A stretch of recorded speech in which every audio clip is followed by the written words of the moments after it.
Welcome to an extremely special edition of Mysteries of the Superstition Mountains.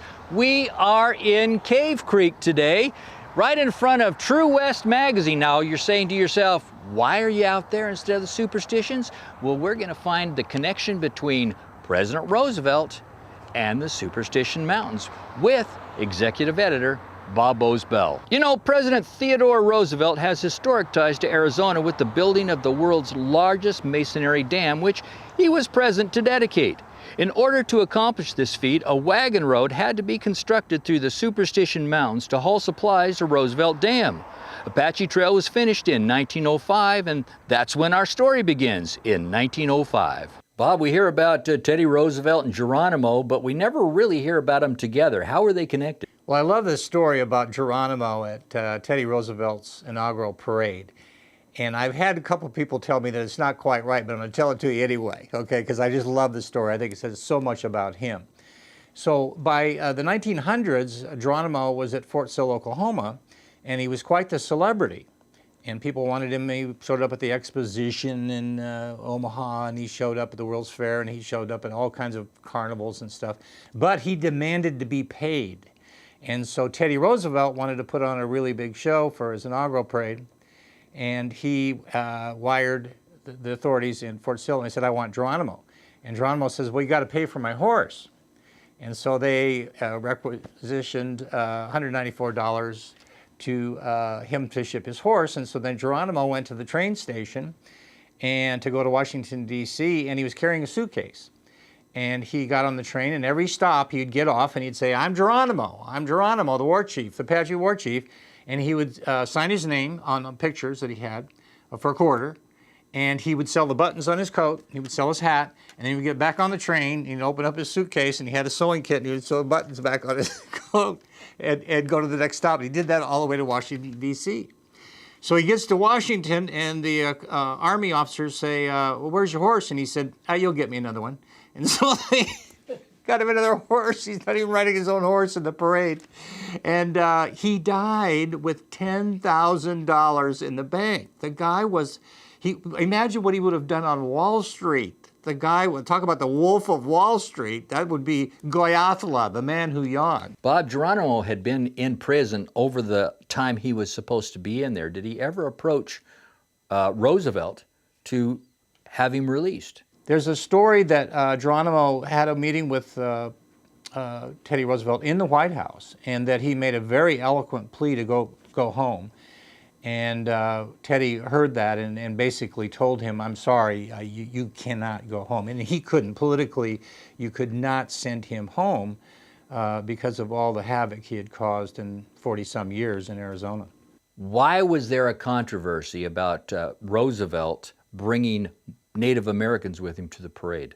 Yes, and Teddy Roosevelt said, I just wanted to put on a good show. He was very controversial. In Arizona quarters, it would be like if you brought Osama bin Laden to a parade in Washington, D.C. in the early, after 9/11. I mean, he was literally perceived as a terrorist in Arizona, and there were many families who lost family members to his raiding. So, yeah, he was very, very controversial in his day. Can you tell us the names of the Native Americans? Well, this was a very stellar group of Native Americans coming down the street, and Teddy Roosevelt was right. He put on a show.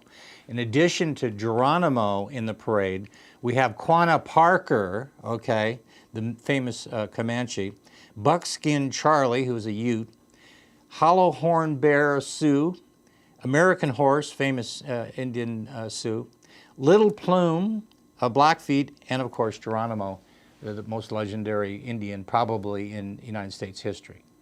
How does Geronimo tie to Arizona? Oh yeah, well he was born out in the head of the Gila River, the headwaters, and there's controversy over that because the headwaters are technically north of Silver City, New Mexico, present day, but there is some tradition that it was over by Clifton Globe, because the Apaches have a tradition where when you would come by your birthplace, they would roll you in the four directions. You'd get off your horse, and they would roll you east and west and north and south as a tradition of the place this is where you came into the earth, and this is where you go out.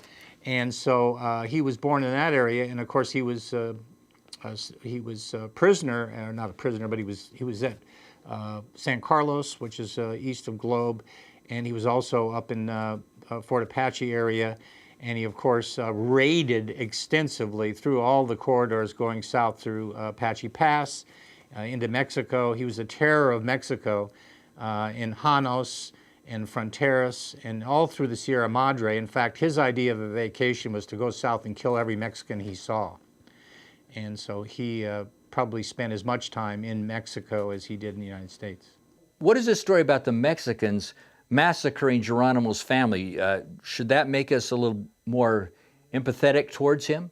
Well, that's a controversial incident. Yes, in his autobiography, he claims that while he was away, that soldiers from Sonora came into Janos and killed his wife and his kid and his family and his grandparents. I mean, he killed his family, and that turned him against Mexicans forever. But what is not often said, which he didn't admit, is so they were being given rations in Janos, and then they would go raid into Sonora and kill people and steal all their stuff. So the soldiers in Sonora said, well, we're tired of that, and so they basically saw it as, let's go clean out that nest of vipers, and they came to kill. And he happened to be raiding in Sonora at the time, so I don't feel quite as sorry for the old man as some people do. And there's a lot of people who try to give him a saint. He was no saint. You know, he was a very, very human. And I think it's kind of ironic that his name in Apache is his real name, Goyathla, means he who yawns. I don't think anybody yawned around that guy. What about the name Geronimo's Cave in the Superstitions? Was he really there? Yes, and one of the things that happens is it could be real, it could be really, but when someone dies and they become famous, well, then everything gravitates to them, you know. This is Billy the Kid Canyon. This is Jesse James' treasure, where he leaped over a mountain. You know what I mean? And so legends have that magnetic ability to take names to them. And so I look at the name of the cave with a little bit of the Chamber of Commerce, and maybe named that. Well, did Geronimo take refuge in the Superstition Mountains and in the cave that's now known as Geronimo Cave? Just another one of those mysteries of the Superstition Mountains.